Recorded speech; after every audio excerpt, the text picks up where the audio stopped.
भ्रष्टाचार करेल त्यांच्या विरोधात आंदोलन असेल किंवा अन्य प्रकारचे काही हे असेल ते फक्त वंचित बहुजन आघाडीच्या माध्यमातून या ठिकाणी समोर आलेलं दिसून येतंय.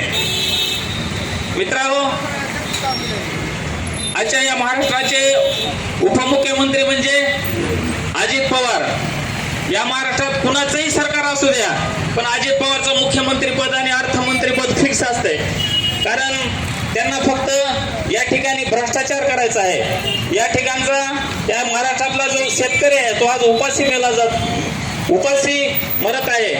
या गेले 4 महिन्यामध्ये महाराष्ट्रामध्ये मोठ्या प्रमाणात पाऊस या महाराष्ट्रामध्ये पडला गेला.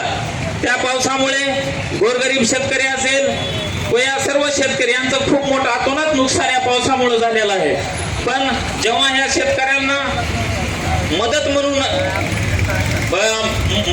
मागण्यासाठी शेतकरी मोठ्या प्रमाणात आंदोलन करतात, तेव्हा हेच महाराष्ट्राचे उपमुख्यमंत्री अजित पवार सांगतात की शेतकऱ्यांना भीक मागायची सवय लागलेली आहे.